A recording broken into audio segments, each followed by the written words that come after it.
Como identificar e lidar com relações tóxicas? Será que você sabe realmente entender e diagnosticar que você está dentro de uma relação que te faz mal?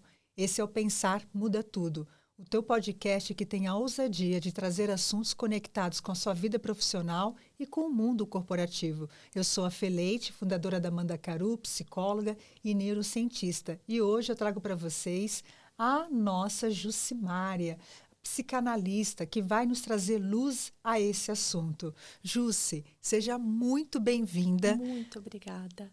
E se derrame aqui, conte um pouquinho sobre você, suas credenciais, e aí como que você pode nos ajudar a encontrar essa organização mental sobre esse mundo externo que nos afetam tanto. Fê, em primeiro lugar, que honra estar aqui com você, com a Mandacaru, vocês que têm sido tão relevantes aí para essa nação, na área de carreira, de RH. Que privilégio estar aqui. Sou psicanalista, como você bem me apresentou, mas anterior à psicanálise na minha vida existe administração de empresas. Depois me especializei em gestão de pessoas, desenvolvimento humano. Então é muito bom estar aqui com alguém da área de desenvolvimento humano que lida aí com carreira, com a parte mental, a saúde da mente, nesse que é um mês tão importante, né? Então, eu vou lá do comecinho, administração de empresas, desenvolvimento humano, gestão de pessoas, e aí me apaixono pela psicanálise estudando teologia, que foi a sequência para mim. Depois de administração de empresas, eu fiz faculdade de teologia. E lá, na teologia, muitos dos profissionais que estavam ali, pessoas da área eclesiástica, estavam indo para a psicanálise. Foi assim que eu mergulhei na psicanálise. Dentro da psicanálise, me apaixonei por uma outra área, escuta analítica de bebês. Fiz psicoembriologia. E depois da psicoembriologia, tivemos o prazer, o privilégio de fazer juntas, na Faculdade de Medicina da USP, neurociências. Então, unimos aí todo esse conhecimento. Eu espero, com muita alegria, com muita responsabilidade, poder contribuir para quem está assistindo esse podcast dentro do tema que foi escolhido para hoje. Maravilha. A gente está trazendo isso dentro de Setembro Amarelo porque há um enxame de denúncia, de sentimento também nas redes sociais, que todo mundo está numa relação tóxica. Sim. E quando a gente vai para a psicologia clássica, né, principalmente na veia da psicanálise, não tem uma classificação, não é uma doença, mas todo mundo traduz hoje como uma doença, uma relação doente.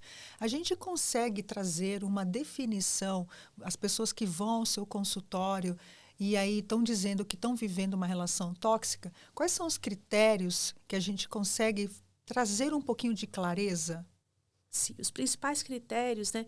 Nós olhamos para algo que é um consenso, que está muito comentado no senso comum, está muito nas redes sociais, e elencamos que a gente chama de terapia espelho dentro do setting analítico, né? É espelhado, muitas pessoas chegam com a mesma queixa e citando as mesmas sintomatologias, os mesmos ambientes, os mesmos desdobramentos dessas relações. Então, primeiro, um cercear do decidir, do desejo, de mover-se por si. É como se aquela pessoa que está dentro de um relacionamento tóxico não tivesse mais o poder de decidir. Ela não tem mais voz, ela não decide mais, o outro decide por ela. Muitas vezes ela não consegue nem tomar a decisão de sair daquele lugar por conta de dependência emocional, dependência afetiva, muitas vezes dependência financeira. Então, esse cercear da fala, do desejo, da decisão é o primeiro pontinho que a gente identifica ali como um calcanhar de Aquiles de relações tóxicas. Depois vem outras questões, né? Você tem a imposição psíquica do outro, de quem está sendo tóxico naquela relação, a imposição, olha, você não vai conseguir viver sem mim, você não vai encontrar ninguém, se eu sair da sua vida, você é isso, aquilo e aquilo outro. Então vem uma quantidade enorme de rótulos, de estigmas, que vão fazendo com que aquela pessoa que já está vulnerável, já está em sofrimento, já está condicionada dentro daquele relacionamento, não tenha poder de decisão. Então, é como se ela não tivesse mais desejos, vontades. O outro decide por ela. Você falando assim, a gente consegue ver isso, não somente na vida pessoal, mas às vezes a pessoa pode ter uma relação de codependência com a organização, pode ser com um sistema, né? Um sistema organizacional, porque a empresa pode, nesse momento, ter um assédio organizacional. Ah, você não vai conseguir emprego, você não, quem vai ser você depois que sair daqui? A gente vai pedir referência sobre você, olha só o que a gente pode falar. Então, olha só como a gente pode expandir, tanto do pessoal quanto para o profissional, uma relação também que pode ser tóxica, né? Sim, e a gente começa sempre no pessoal, e ele é muito mais comum, né, esse assunto, ele é muito mais voltado para relacionamentos amorosos, relacionamentos Sim. afetivos, mas nas amizades, relacionamentos familiares tóxicos, e sim, aquilo que é o cerne, né, da nossa conversa hoje, o relacionamento tóxico dentro das organizações. Existe, muitas vezes, uma coisa velada dentro das organizações, porque muitas vezes ninguém vê. É você e o chefe, é um e-mail ali que você recebeu, um WhatsApp. Hoje, infelizmente, né, essas conversas que não são controladas, que não são conversas no e-mail, você cola alguém, você copia e cola, você pode encaminhar exatamente como veio. No WhatsApp, muitas vezes, a pessoa envia a mensagem, apaga, disse, mas depois vai lá e apaga para todos. Você nem tem mais aquele relatório para contar do que houve. Mas sim, dentro das organizações, há algo que a gente fala muito, né? O abuso de poder. Então, conforme o escalão de quem está ali mandando, comandando, dizendo, desdizendo, quantos abusos não são cometidos dentro de relacionamentos hierárquicos, relacionamentos organizacionais que são tóxicos. Essa questão da referência, por exemplo, né? Se eu faço isso, se eu bato de frente, que referência será dada a meu respeito quando eu sair daqui e precisar de uma referência? Não vou recomendar você, não vou referendar você. Ou uma outra questão também, né, Fer? Eu te ajudei a chegar onde você está. Fui eu que te coloquei nessa Sim. cadeira. Há uma relação de dívida. Não Dívida. paga, né? Sim. Tipo, como se realmente eu entreguei e recebi. O contrato de trabalho deveria simplesmente se reduzir a isso. Eu Sim. entreguei o meu tempo, fiz as minhas entregas e fui remunerado por isso. Nada mais deveria ser cobrado nessa relação, né? Sim, e essa desumanização, né, Fer? Nós ainda não trabalhamos com robôs, então trabalhamos com humanos, com gente que sente, com gente que vai para casa e entra em questões hoje que nós vemos, por exemplo, o burnout. O que acontece aí com esses profissionais que precisam ser afastados às pressas, muitas vezes, com síndrome do pânico, com crises severas de ansiedade? Eu já tive situações de ter ali na clínica, no consultório, pacientes que só de pensar que vai chegar a segunda-feira, que está terminando o domingo, entram em crise, vão para o hospital, precisam de ajuda emergencial, porque o corpo está entrando num processo de resistência tão grande, de adoecimento tão grande, que aquela pessoa não suporta mais conceber que vai amanhecer e segunda-feira ela terá que estar nesse ambiente outra vez, debaixo dos desmandos que estão adoecendo ela outra vez. Então, isso é muito sério, Assim né? como no relacionamento, né? Quando a gente começa a pensar na relação de uma amizade com a família, a gente se sente, acho que é muito interessante, né? Porque a gente tem que prestar atenção no que o nosso corpo está nos dizendo. E a gente não escuta os sinais que o corpo emana para o nosso cérebro, né? A gente não, ou a gente nega, ou a gente não sabe fazer leituras. Aí você falou muito do adoecimento, né? Do burnout, da ansiedade. Que outros sinais eu posso prestar atenção de que meu corpo está percebendo mais rápido do que eu? Sim, as somatizações são muito faladas nesse tempo, né, Fer? Mas há somatizações iniciais que muitas vezes ninguém presta atenção.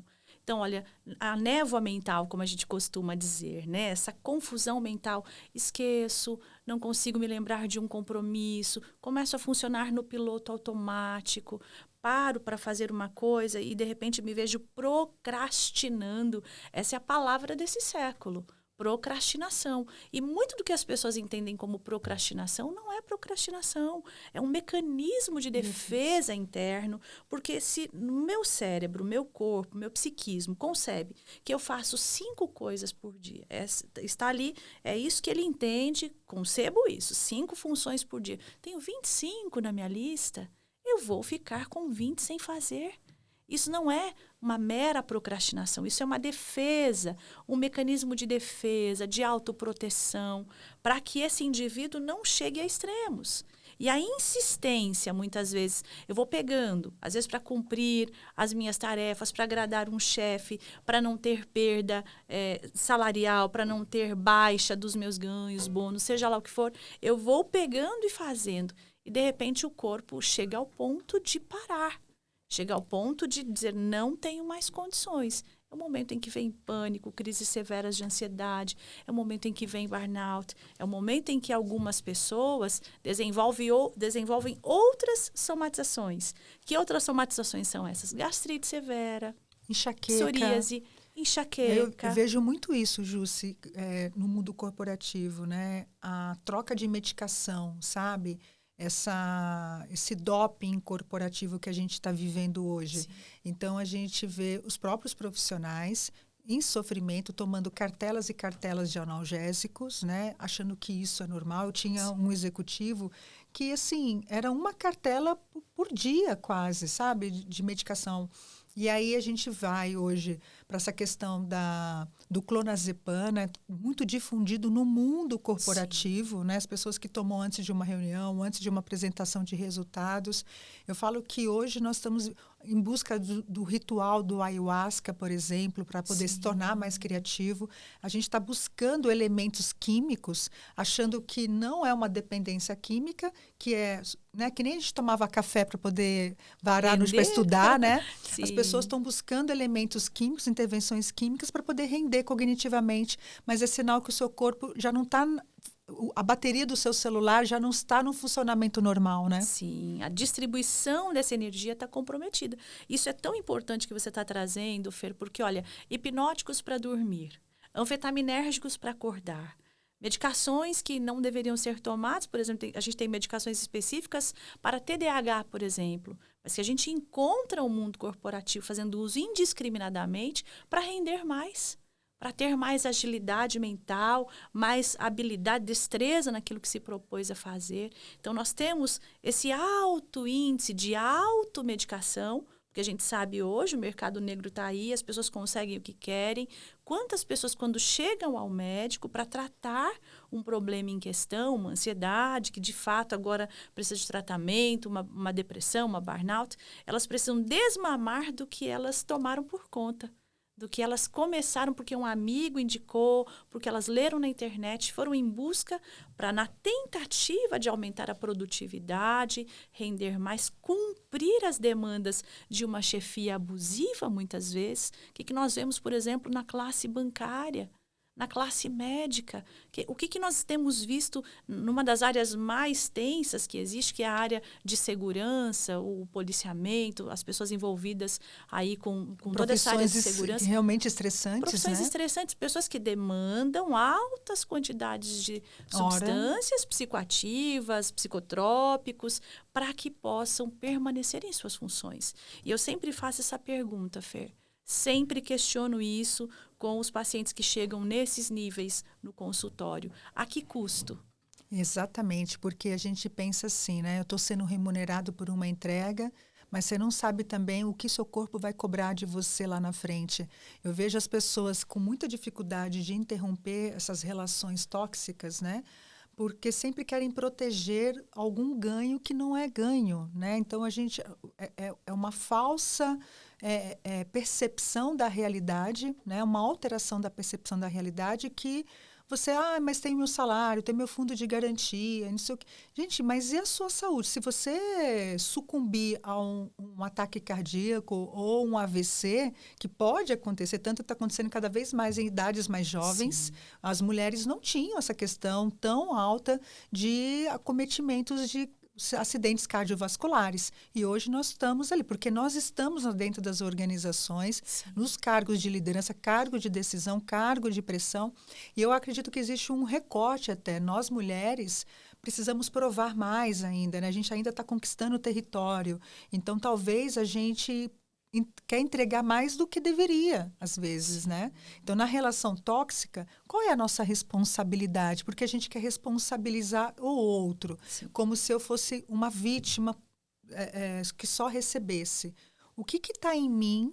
Qual é a predisposição que existe na pessoa que acaba também vinculando, participando de muitos cenários de relações tóxicas? Porque eu imagino que a pessoa não participe só de um, né? Ela está em vários cenários. O que tem nessa pessoa que sofre por isso, mas tem uma predisposição? Sim, a gente diz que o bonzinho é bonzinho em todo lugar, né? A criança boazinha, o adulto bonzinho, que não sabe falar não, ou por circunstâncias da vida, traumas, comportamentos aprendidos, repetição psíquica, eu vou me colocando em lugares onde eu vou perdendo a força de me insurgir contra aquilo e conseguir sair. Então, é uma predisposição, é um aprendizado, eu diria que são alguns fatores. Primeiro, a via cultural, né? Você não bate de frente com linhagens de poder mais altas do que você. Então, começa lá na família, o pai é figura de autoridade, ou um avô, uma figura que fez função paterna. Aí você vai para os relacionamentos, você falou muito dessa questão da mulher, e a gente pode voltar aqui para a questão feminina. No campo dos relacionamentos também, a questão de uma certa submissão, que não é a submissão que muitas vezes a gente aprendeu de nossos avós, de nossos bisavós, que em outros contextos, aquela mulher precisava ficar em casa, precisava estar ali, não tinha um ambiente de trabalho para ela. Então, sem entrar em critérios específicos aqui, né, em abordagens específicas, uma submissão cega muitas vezes, calada, silenciosa, do só sim, senhora, abaixa a cabeça e concordo. Aí nós vamos para as empresas, para as organizações. De novo, a mulher conquistando seu espaço, agora começando a conquistar igualdade salarial, ainda brigando muito por isso. Se ela bate muito de frente, ela tem perdas. Então, quem é essa pessoa que se sujeita mais a relacionamentos tóxicos? A figura aí da persona boazinha, que não quer embate. A paciência A de, né? passividade que nunca, não termina nunca. E aí eu pego uma fala de Freud, muito importante na psicanálise. Ele diz assim, Fer, eu sou refém do que eu permito. É aqui que começa o processo de autorresponsabilidade. Você é refém do que você permite. E aí eu preciso me perguntar por que eu estou me sujeitando a isso. É uma dependência financeira, é uma dependência emocional. Também existe dependência emocional dentro de organizações. Onde A é que gente eu vou podia ser esclarecer um vista? pouco mais. Tem surgido muito essa expressão codependência emocional. Sim. O que é para a gente poder explicar para as pessoas que estão nos ouvindo? Onde é que eu preciso primeiro me atentar de eu fico aqui por quê? Né? Eu me sujeito por quê? Onde é que eu sou validada? Onde é que eu sou aplaudida? Onde é que está aquele reconhecimento que talvez eu busquei desde a infância? Trago, a gente na psicanálise trabalha com linha da vida e com linha do tempo, e um psicanalista precisa mergulhar fundo na história de seu paciente, porque nós somos feitos de todos os nossos recortes. Nós somos feitos do que fizeram conosco na infância, somos feitos do que fizeram conosco na barriga de nossa mãe, né? Se a gente pensar do ponto de vista psicoembriológico, tem memórias impressas em nós, nas nossas células, condicionamentos. A gente sabe, por exemplo, a ciência hoje comprova que a metabolização do cortisol na vida adulta tem relação com como esse cortisol foi metabolizado na vida intrauterina. Então, olha como isso vai longe, como isso é impactante, né? Ou como então, a gente carrega bagagens, olha né? as nossas bagagens, né? Então, se nós pensarmos assim, o que é isso? É muitas vezes uma validação que eu não recebi na infância. É muitas vezes um aplauso que eu não tenho no meu relacionamento amoroso, que eu estou tendo ali no meu ambiente de trabalho, um reconhecimento. É muitas vezes uma autovalidação depois de vivências traumáticas, abusos, perdas. Por isso a importância da terapia, Fernanda.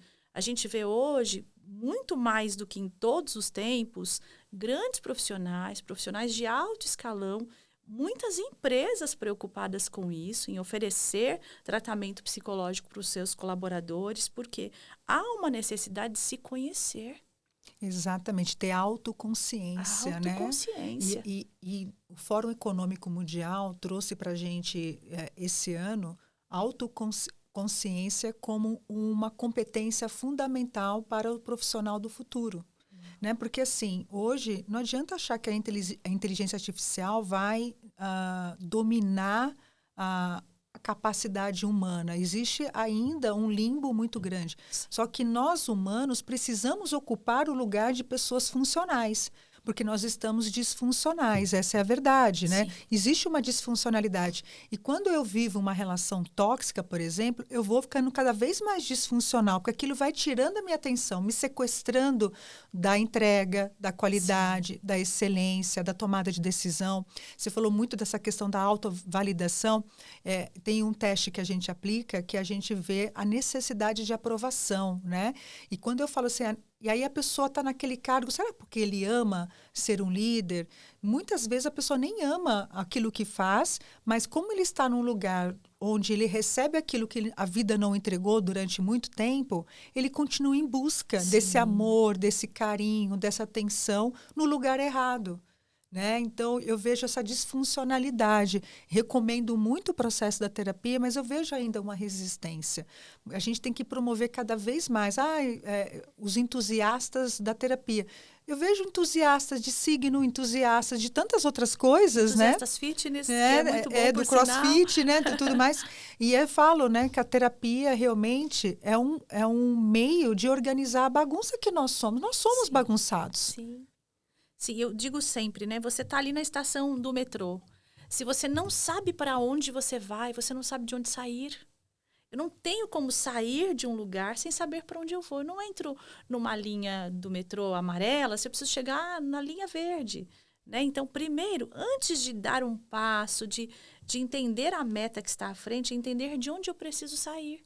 Né? De onde eu preciso partir? Preciso partir de um ambiente onde exista saúde, onde exista autoconscientização, autorresponsabilidade. Costumo dizer também, Fer, que esse corpo, essa estrutura, é tudo que você vai ter por 80, 90 anos, quiçá 100 anos. É essa estrutura. Essa estrutura precisa estar bem, esse corpo, essa entidade física, onde está a mente, onde está, para quem crê dessa forma, o espírito, né? Onde estão todas as outras instâncias do ser, porque é esse corpo que é o sustentáculo de tudo isso. Se eu não tenho saúde, eu não trabalho. Se eu não tenho saúde, eu não produzo. Se eu não tenho saúde, eu não sou uma boa mãe, um bom pai. Se eu não tenho saúde, eu não me relaciono intimamente com o meu parceiro, com a parceira. Se eu não tenho saúde, eu não tenho espiritualidade, eu não tenho nada. Não tenho vitalidade, não não tenho tenho humor, não tenho tem. inteligência social, afeta a nossa autoestima profundamente.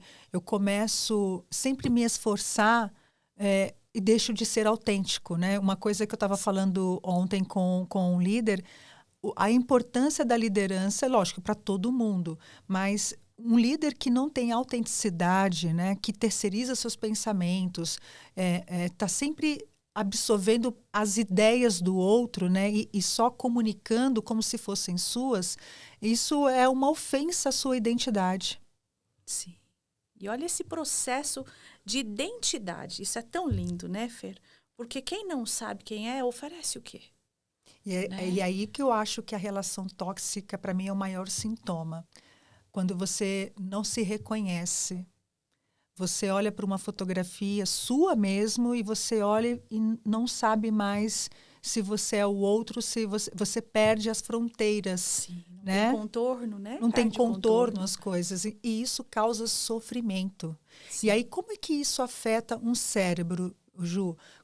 Como que um cérebro pode responder a uma relação tóxica, né? Também a gente falou do corpo, de alguns sintomas, também da somatização, enxaqueca, o estômago, uma falta de ar, aquela angústia no peito, tudo mais. Às vezes estão no ataque de pânico. Mas Sim. como é que o cérebro está processando tudo isso? O que está acontecendo nele?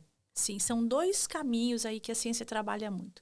Primeiro, o caminho da evasão, né? De você ali ser destituído das rédeas do seu ego. Como é que isso acontece? Se eu já não sei quem eu sou, eu começo a ficar confusa. Numa linguagem bem simplista, Fer, eu começo a ficar confusa com aquilo que está acontecendo comigo. Por exemplo, em relacionamentos tóxicos, onde o outro faz uma transferência de culpa, de responsabilidade, eu começo a tomar aquilo para mim. Claro. Há uma dissociação, começo a me Eu não sou dissociar. suficiente. Não sou suficiente. Às vezes eu penso, será que estou ficando doida? Será que estou ficando louca? Será que eu falei isso mesmo? Porque o outro, o ápice, né, de relações tóxicas, onde o outro diz, por exemplo, em relacionamentos amorosos em que há violência física. Eu te bati porque você me irritou. Eu fiz isso porque a culpa é sua. Você me faz ficar desse jeito. Você desperta o monstro que há em mim. Você desperta o monstro que há em mim. E muitas vezes nesse condicionamento, então, no cérebro existe um processo, nós somos seres condicionais. Nós somos facilmente condicionados. Sim, influenciáveis. Se hoje nós formos para o Alasca, a gente vai sofrer muito, mas em pouco tempo nós estamos adaptados. Se nós formos para Dubai, formos para os Emirados Árabes com 50 a mais, né, de temperatura, em pouco tempo a gente está adaptado. Imagine dentro de situações ruins. Imagine dentro de situações tóxicas. A pessoa vai se amoldando e ficando tão conforme aquele cenário que ela diz, não, mas é isso mesmo. É como se não existisse uma outra possibilidade, um outro meio de vida sem ser A gente não aquele. consegue ver saída. E aí é interessante, né, que a gente tem atenção seletiva. Eu começo a ler sobre isso, Instagram e tudo mais, e começo a me ver em várias histórias e falo, tá vendo? Todo mundo está numa relação assim, Sim. Então não tem outro tipo de relação. Eu não consigo imaginar outro padrão de qualidade de relação. Sim. E tem uma coisa, Ju, que todo mundo muito atribui sem ser profissionais da área, que em toda relação tóxica está presente o narcisista. É real, eu posso estar numa relação tóxica porque não soubemos fazer acordos, não soubemos estabelecer limites, temos imaturidade ou não. Toda relação tóxica está envolvida no narcisismo. É muito interessante essa pergunta, porque hoje tudo é narcisismo, né? Exatamente. Se você olhar lá, todo mundo tem TDAH e todo mundo tem TDAH. Ou é narcisista ou é TDAH, né? Mas olha que interessante, Fer, essa pergunta é muito pertinente, porque não necessariamente. Nem todo relacionamento tóxico tem um narcisista presente. Há um grande volume de narcisistas em relações tóxicas, mas não em todas, né? Nada é regra. Então, muitas vezes, o relacionamento tóxico é por uma permissão exagerada para que só o outro tenha fala, tenha vez. É por eu não conseguir comunicar as minhas vontades. Já houve situações, por exemplo, na literatura, nas nossas vivências de consultório, em que o outro não imaginava que aquilo tivesse a gravidade que tinha, porque o indivíduo que está em silêncio, não conseguiu comunicar quão grave era aquilo, nunca conseguiu trazer ali, né, na essência, transliterar isso em palavras, em ações, em atitudes, para que o outro entendesse quão grave era. As pessoas têm muita dificuldade de dizer não. Sim. Eu falo muito isso, que o processo de decisão envolve cisão, né? Sim. É corte. Então, tem uma escolha, mas também vai ter uma renúncia. Eu vejo que muita gente tem dificuldade de tomar decisões, não pela escolha, mas por aquilo que eu vou renunciar. Sim. Né? O risco que eu tenho da perda, né? Então, eu não quero correr esse risco da perda. Quem escolhe, colhe alguma coisa, né? A gente olha, por exemplo, na filosofia, principalmente no estoicismo, né? Eu sou o resultado das minhas escolhas. Então, só para nós fecharmos essa questão do narcisismo, hoje existem posts e posts, vídeos, muito material aí na rede, na internet, falando sobre essa temática. E não é difícil para quem talvez tenha a suspeita de se estar ou não vivendo um relacionamento aí com alguém com transtorno de personalidade narcisista, porque o narcisismo é um transtorno de personalidade severo, com implicações muito graves. Há uma falta extrema de empatia, há uma necessidade extrema voltada para o próprio interesse, como se o outro não existisse. O mundo praticamente gira em torno daquele que está ali, né, vivenciando, tem o transtorno como um traço de personalidade. E há uma gravidade muito grande nessas relações, porque o outro, por faltar-lhe empatia, por faltar para o outro esse olhar que faz com que haja reciprocidade na relação, só o meu lado importa, só o meu interesse é defendido. Então, num relacionamento amoroso, por exemplo, Fer, esse indivíduo que está se relacionando com alguém com transtorno de personalidade narcisista, ele não existe mais. Não existe essa pessoa que está ao lado do narcisista. Só existe o narcisista. Tudo é sobre ele, tudo é para ele, tudo gira em torno dele. Nenhuma das vontades, dos desejos, das necessidades de quem caminha com esse indivíduo é atendida. Então, olha, a gente chama, na ciência, quando o narcisismo está na mãe, existe uma fala muito importante de André Green, e ele diz que ali é como se houvesse a síndrome da mãe morta. Ela inexiste. Ter essa mãe e não ter, tanto faz, porque essa mãe só seria funciona... Seria melhor não ter. Exatamente. Essa mãe funciona em favor de si, é só sobre ela. Nas relações amorosas, a mesma coisa. São parasitas, né? Parasitas sociais, relacionais. E no ambiente de trabalho? Como é que está? Né? A relação para com o narcisista se dá como? Nada do que você faz aparece. Você nunca tem um louro, uma ovação, um aplauso sobre você, porque você está fazendo para que o outro seja. Tem que muito. Na liderança está aí, né? Para que o outro seja meu líder não me reconhece, meu líder não me leva para as reuniões para apresentar as minhas ideias. Eu vejo muito essa escuridão, né? O narcisista apaga a luz das pessoas. Sim, você dá uma ideia e ele apresenta como sendo dele. Ele fica com os créditos, ele fica com a bonificação daquilo. E pode ser um colega de trabalho, não só posição de liderança, né? Às vezes um colega de trabalho com um pouquinho mais de... O narcisista, ele tem jogo de cintura, né?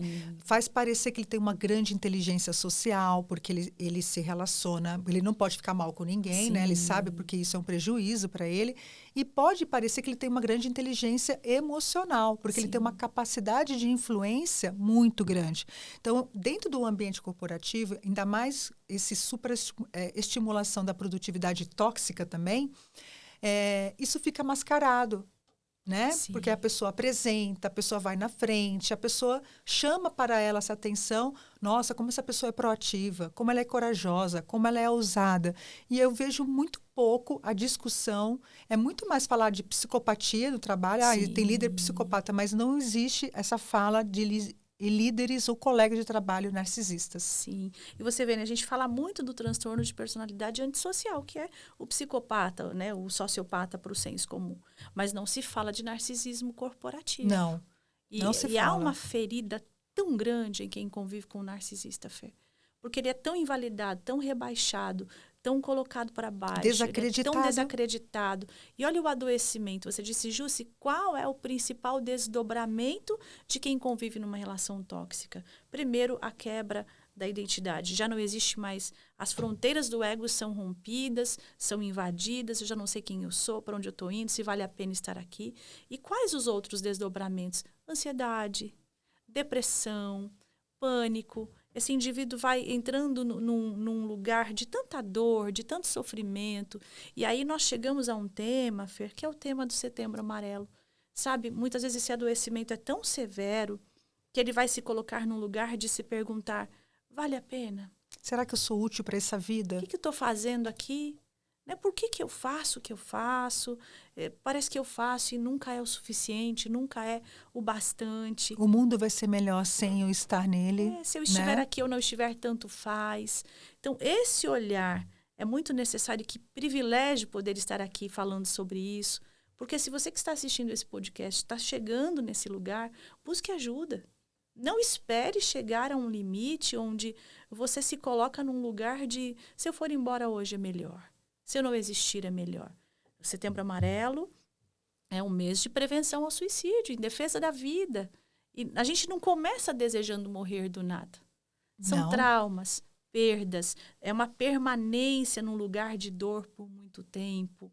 É você lidando com situações que fogem ao seu limite, sentimento de impotência, não dou conta, não posso resolver, não consigo, para que eu existo, por que eu estou aqui, qual é o sentido? Nós estamos falando de corporatividade e, por exemplo, nós temos um problema sério em empresas familiares. Muito, muito. Seríssimo, Aliás, na época da quebra da Bolsa, quantas pessoas não cometeram suicídio, né? Pessoas, quando Sim. perdem também os seus trabalhos e entram em aflição econômica, também são mais suscetíveis, né? A gente fala que é o desespero, o desamor, a desesperança, o desemprego, né? A depressão. Então, a gente tem fatores que levam a pessoa realmente não enxergo saída da minha vida, né? Porque e aí vem tudo isso. Eu estou numa relação tóxica, seja pessoal ou profissional, daqui a pouco aquilo que estava saudável vai ficar doente também, porque você vai chegar em casa desacreditado, desesperançoso e desesperado. Como é que você vai se relacionar com essa sua família? Não vai se relacionar da melhor forma possível, porque você não tem nada de bom para entregar, né? Sua identidade foi sequestrada. Ou se eu vivo numa relação tóxica pessoal, com certeza isso vai transferir de alguma maneira na minha produtividade, na minha capacidade criativa. Eu estava vendo um artigo que relações tóxicas podem afetar o hipocampo, Sim. né? Porque eu vou constituindo histórias negativas, né? Uma memória negativa. Negativa, a gente sabe que a tristeza, as emoções vistas como negativas, elas cravam como se fosse uma tatuagem, Sim. né? São muito mais difíceis de sair, né? De serem trabalhadas. Exato. Até em terapia. Você vai para Disney, você não fica 10 anos, eu fui para Disney, você não sustenta essa felicidade, né? Ela demora alguns meses e entra num padrão normal da sua vida, você nem lembra mais, só se você vê uma foto. Mas uma experiência negativa, você carrega e vivendo ela como se tivesse acontecido ainda ontem, né? É um registro denso, a gente diz. E o que é pior, né? Todas as vezes que você se lembra de um trauma, de uma experiência negativa, de uma briga, de um assalto, seja qual for o nível dessa experiência ruim, seu corpo revive neuroquimicamente o que você viveu no episódio, no trauma, o que aconteceu no momento em que aquilo estava... Com a felicidade não acontece a mesma coisa. Não, né? A gente diz que serotonina, dopamina, endorfina se dissipam com facilidade. Cortisol tem cor, cheiro e temperatura, né? Porque quando você fica nervoso, aquilo esquenta e parece que há um registro maior, por isso e você passa da barriga, e né? aquilo que o William James fala, né? A mente influencia a sua fisiologia e sua fisiologia também afeta a sua mente. Então, se eu começo a sentir aquilo, talvez se eu não tiver controle sobre isso e autoconsciência, eu vou reagir como eu reagi ou não conseguir reagir daquela maneira, eu vou reagir agora. E, às vezes passa a ser uma pessoa reativa, negativa, e porque tá ali revivendo, passando um looping na mente dela, alimentando, né? Sim, olha, o sábio Salomão disse, né, Fer? Ele disse, cuide dos seus pensamentos, porque eles dirigirão a sua vida. Há uma outra fala também, um provérbio muito famoso dele que diz, assim como você se imagina na sua alma, assim você será. A gente tem aí tantas teorias, tantas frentes, tantos estudos, a teoria das vibrações, física quântica, tanta coisa que se estuda hoje, mas se a gente olha para estudos antigos, filosofia antiga, você encontra os mesmos dizeres, porque o ser humano é ser humano desde sempre, né? Nós somos um corpo onde existe um cérebro, uma mente pensante. Nós somos o único animal que aprende com suas próprias experiências, que desenvolve essas experiências de inúmeras formas, podcast, livro e tantas outras coisas, e ainda ensina o outro. Então, nós transformamos experiências em reflexões, reflexões em aprendizagem e aprendizagem em ação. Então, a gente precisa entender que se o meu pensamento, e aí é preciso também fazer uma diferenciação, né, Fer? Muitas vezes eu estou com pensamentos ruins e negativos em função de dores, traumas, vivências. Sim. Mas muitas vezes eu estou com uma enxurrada de pensamentos negativos, porque eu já estou num quadro de enfermidade que me adoeceu, um quadro ansioso que agora é uma enfermidade, onde pensamentos intrusivos, obsessivos, pensamentos hiperoperantes ficam ali na minha mente. Psicose. Neurose e psicose dentro da psicanálise, né? Agora tenho uma neurose de angústia, desenvolvo psicoses, crio fantasias que não existem. Altera toda a minha percepção da realidade. E passo a viver em função disso, né? É possível, Ju, a gente curar uma relação tóxica? É possível um relacionamento afetivo a pessoa começar a trabalhar se ambos começam, porque eu sei que ambos precisam trabalhar, né? Não adianta nem só quem é vítima, mas também quem é o provocador. Mas é possível curar uma relação, transformar ela em saudável? Depende, né, Fernanda? Se ambos reconhecem que aquilo se tornou tóxico, que aquilo se tornou inviável e buscam ajuda, vão em busca de terapia, de autoconhecimento, de ajuda, de estratégias, manejos novos para aquele relacionamento. Novo acordo. Um novo acordo, novos acordos verbais ou não verbais, porque os acordos podem ser verbais ou não verbais nas relações. Aquilo pode sim ter um outro andamento, pode ter um outro final. Agora, se num relacionamento tóxico, principalmente, nós vamos usar aqui uma palavra pesada, tá, Fer? Que é a palavra que a gente comumente usa e as pessoas usam como, no senso comum, como uma palavra de ordem para essas relações. Se o abusador não reconhece que precisa de ajuda, que está sendo tóxico, não se dá conta do que ele está provocando, o melhor conselho é, você que está debaixo disso, saia.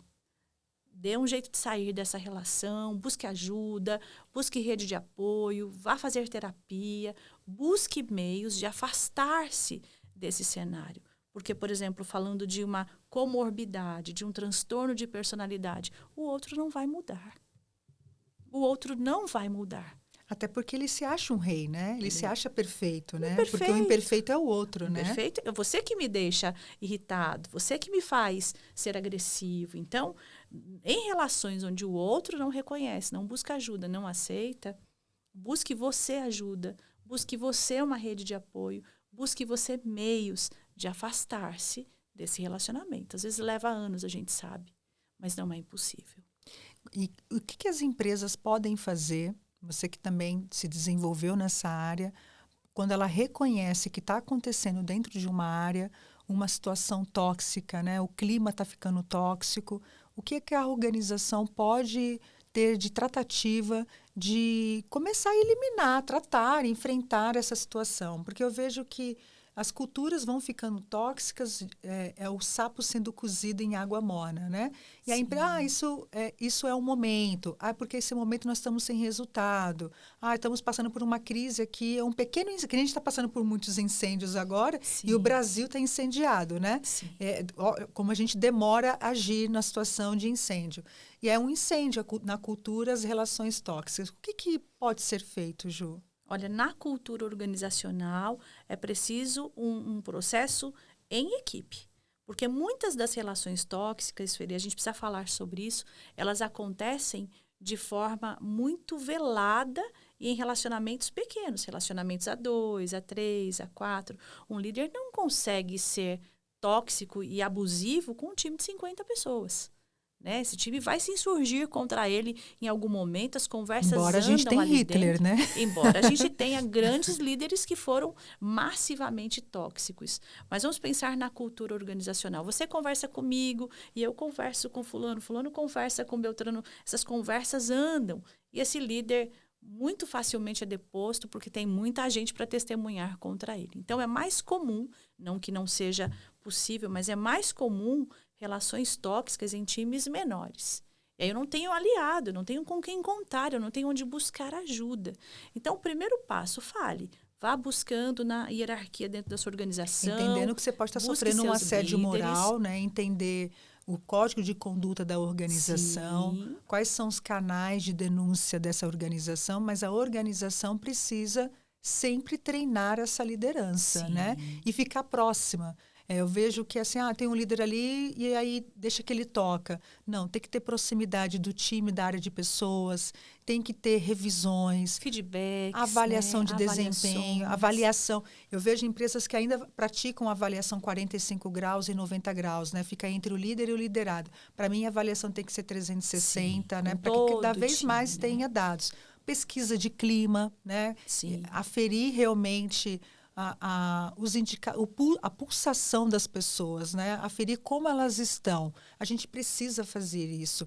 Então, esses instrumentos não é para ganhar selo, para ganhar ranking e tudo mais. Todo mundo fala, a gente vai fazer uma pesquisa para ganhar prêmio. Não, não é isso. É identificar precocemente se existem pequenos tumores nascendo dentro da sua organização que pode destruir a sua empresa, né? Sim. A gente pode ter situações que levam realmente a denúncias no Ministério Público e podem ali crescer e aí você vai perder rentabilidade, clientes não vão querer trabalhar com você. A gente já viu vários casos, né, de denúncias que saíram para o público e a empresa, né?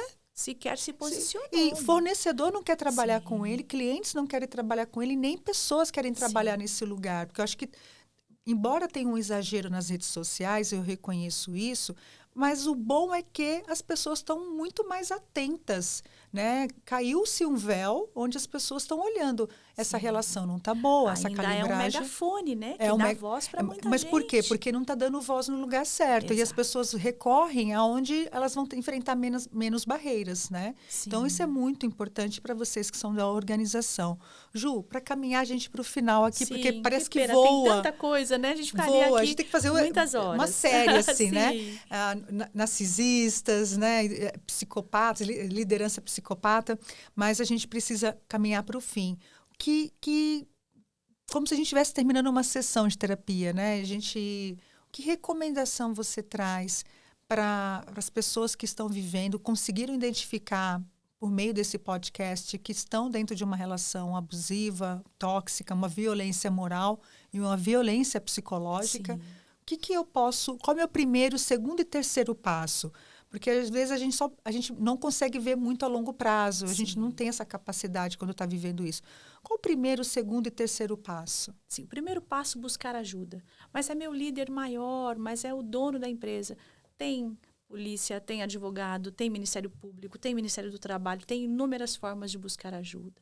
É num relacionamento amoroso. Busque apoio, uma rede de apoio na família, em amigos, fale sobre, vá à terapia, procure um médico, buscar ajuda. Esse é o primeiro passo. O segundo passo é a decisão de sair desse lugar. Você vai olhar perdas, uma série de percalços, toda decisão, né? Você diz cisão, corte, vai te tirar alguma coisa, você vai precisar renunciar a alguma coisa, mas primeiro buscar ajuda, depois prontificar-se a agir. Sair desse lugar, tomar a ação necessária para não ficar mais debaixo desse jugo. E por último, Fer, tratar as consequências. Muita gente sai de relacionamentos tóxicos, abusivos e permanece lidando com as sequelas. E começa, às vezes, entrando em outro, né? Começa um ciclo vicioso. Sim, não tratou as sequelas. Foi lá, arrancou o espinho da carne, fez o ponto, fechou a ferida, foi embora aí do hospital. Só que não trata mais, não continua o medicamento, não continua o tratamento, fazendo aí uma alegoria com uma ferida física. Então, tratar as sequelas. Como é que a gente trata as sequelas? Grupoterapia, terapia, fazer parte de movimentos que estejam falando sobre aquele assunto, estar com pessoas que passaram pela mesma coisa, sabe? Mover-se no sentido de tratar as sequelas, que são muitas. Quanto maior o tempo dentro de uma relação abusiva, maior o estrago, maior o trauma, maior a ferida. Então, permanecer tratando as sequelas para não incorrer no erro, no risco de dizer, eu acho que eu sou assim mesmo, é esse tipo de demanda ou de pessoa que eu atraio e isso é minha vida. E aí o adoecimento, ele é muito grave, ele vai sendo crônico e quando a gente vê, chegou em lugares que depressão profunda, depressão refratária, síndrome do pânico, uma autoestima muito rebaixada, sentimento de autocomiseração e tantas outras coisas que podem chegar num lugar muito ruim. Não, e aí você vai começar a estabelecer relações tóxicas, né? Porque também se relacionar com pessoas doentes também nos deixam doentes. Se você não trata, alguém que convive com você vai ter que ir para tratamento, né? Quem é ferido, fere. E quem é curado, cura. Se a gente tem uma frase para encerrar, adorei isso. É essa. Quem é ferido, fere. Quem é curado, cura. Cure-se para que seus filhos, seus liderados, quem está vindo no seu caminho, possa ser alcançado por você como um instrumento de cura. Ai, que maravilha, que lindo, gente. Olha, eu espero que realmente esse episódio tenha trazido para você uma luz, porque muita gente procura, tem uma necessidade de como eu lido com isso. E a gente queria trazer tanto para o lado pessoal quanto para o profissional, porque acreditamos que não há uma cisão entre a vida pessoal e a vida profissional. Nós somos um só. Se estamos doentes num lugar, vamos estar doentes em outro lugar. Se estamos curados, vamos estar curados também em todas as nossas relações e todos os lugares que a gente permanece. Então, esse foi o Pensar Muda Tudo. Muito obrigada e até a próxima.